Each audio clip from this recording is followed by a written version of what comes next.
क्या आप जानते हैं कि जब हम कोई भी पौधा बोते हैं या पौधा जो पहले से मौजूद है वो हमेशा ऊपर की ओर ही क्यों बढ़ता है? या फिर जगदीश चंद्र बसु ने कितने रुपए खर्च करके पौधों की लंबाई मापने वाला यंत्र को बनाया था? या फिर बादल हमेशा सफेद रंग के ही क्यों होते हैं? अगर आप नहीं जानते हैं तो बने रहिए हमारे साथ वीडियो के लास्ट तक, आप जान जाएंगे इन सभी बातों के बारे में। तो चलिए अपना इंट्रोडक्शन हो जाए, फिर इस वीडियो को शुरू करते हैं। तो हेलो फ्रेंड्स, आप देख रहे हैं फैक्ट राइट और यह ज्ञानदार एपिसोड नंबर 21। तो बिना रुके इस पूरे एपिसोड को देखते रहिए, क्योंकि इस एपिसोड में आज आप जो जानने वाले हैं वो आपको कहीं पर भी नहीं मिलने वाला है। तो बिना रुके इस पूरे एपिसोड को लास्ट तक देखते रहिए, क्योंकि आप यहाँ पर जो जानेंगे वो आपको तो कहीं मिलेगा ही नहीं। और साथ में मेरा लास्ट में आपसे एक सवाल है और मेरा 99% तक ये दावा है कि आपको उसका जवाब नहीं आता होगा। तो लास्ट तक देखते रहिए और कोशिश कीजिए कि क्या आपको उसका जवाब आता है। अगर आता है तो उसका जवाब कमेंट बॉक्स में जरूर लिखिएगा। तो चलिए एक सेकंड बिना गवाए इस वीडियो को शुरू करते हैं। दोस्तों, इंद्रधनुष यानी कि रेनबो देखना तो आप भी पसंद करते ही होंगे। हम उसी रेनबो की बात कर रहे हैं जो कि सनलाइट के थ्रू बनती है और बहुत ज्यादा कलर्स में होती है। पर क्या आप जानते हैं कि धरती पर किस जगह पर सबसे ज्यादा रेनबो यानी कि इंद्रधनुष बनते हैं? तो दोस्तों, उस जगह का नाम है अमेरिका का हवाई राज्य। दोस्तों, यहाँ पर दुनिया का सबसे ज्यादा रेनबो दिखते हैं और इसी के कारण इस स्टेट को द रेनबो स्टेट भी कहा जाता है, यानी कि इंद्रधनुष प्रदेश भी इस राज्य को बोला जाता है, बहुत ज्यादा रेनबो यहाँ पर दिखने के कारण।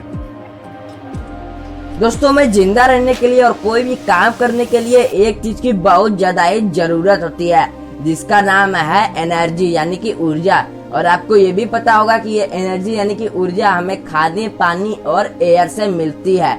पर क्या आप जानते हैं कि हमें एयर से कितनी एनर्जी मिलती है, खाने से कितनी एनर्जी मिलती है और पानी से कितनी एनर्जी मिलती है?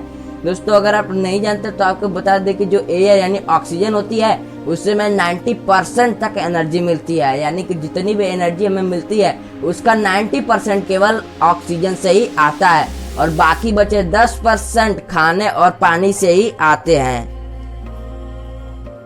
दोस्तों, जगदीश चंद्र बसु के बारे में तो आप जानते ही होंगे। हाँ, उन्हीं जगदीश चंद्र बसु की बात कर रहे हैं जो कि एक इंडियन वैज्ञानिक थे और जिन्होंने एक ऐसा यंत्र बना दिया था जो कि पेड़ों का बढ़ना भी माप सकता है। पर क्या आप जानते हैं कि उन्होंने इस यंत्र को बनाने में कितने रुपए खर्च किए थे?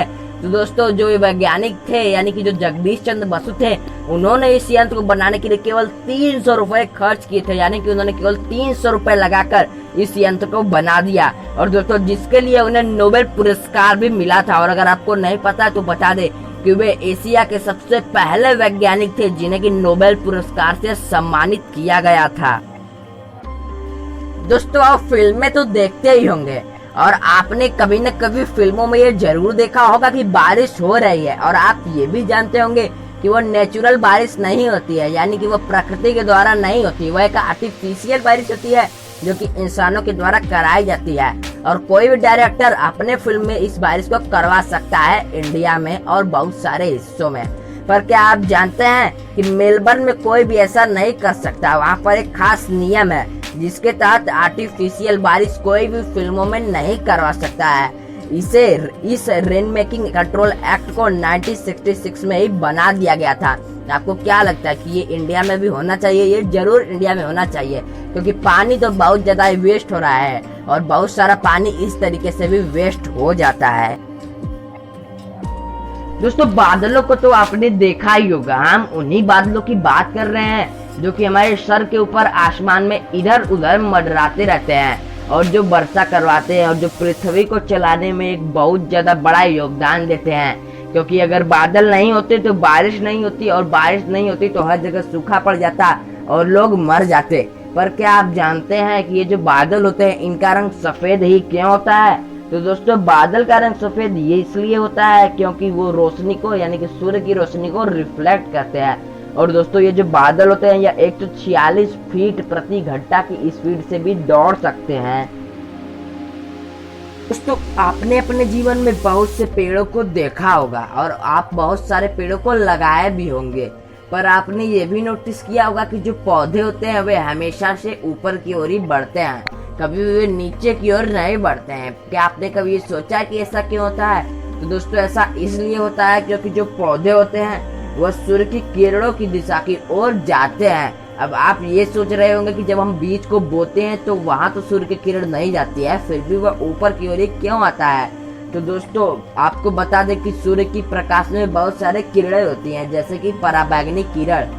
दोस्तों ये कुछ किरण 1-2 मीटर नीचे तक चली जाती है धरती के, और इन्हीं किरणों से सहारा पाकर पौधा सूर्य के लोकेशन का पता कर लेता है और ऊपर की ओर आने लगता है। तो चलिए बढ़ते हैं उस सवाल की तरफ जिसके बारे में मैंने आपको वीडियो के शुरू में बोला था। तो दोस्तों मेरा आपसे सवाल यह है कि वो कौन सा जीव है जिसके खून में कोई भी रंग नहीं होता है? अगर आपको आंसर पता है तो आंसर को कमेंट बॉक्स में जरूर लिख दीजिए, और अगर आपको आंसर नहीं पता है तो इस चैनल को सब्सक्राइब करके बेल नोटिफिकेशन को भी ऑन कर लीजिए ताकि हमारे आने वाली वीडियोस की नोटिफिकेशन मिले आपको सबसे पहले, क्योंकि इस वीडियो में जो सवाल पूछा गया है उसका आंसर हमारी अगली वीडियो में मौजूद है। तो इस चैनल को सब्सक्राइब तो जरूर से कर लीजिए, और अगर आपको वीडियो पसंद आई हो तो लाइक तो कर ही देना और शेयर ज्यादा से ज्यादा कर दीजिए ताकि ज्यादा से ज्यादा लोग इन जानकारियों के बारे में जान सके। तो अब मिलते हैं अगली वीडियो में, तब तक के लिए जय हिंद जय भारत। मजा आया, और मैं ये जो मजा है हिंदुस्तान के हर व्यक्ति को देना चाहता हूँ।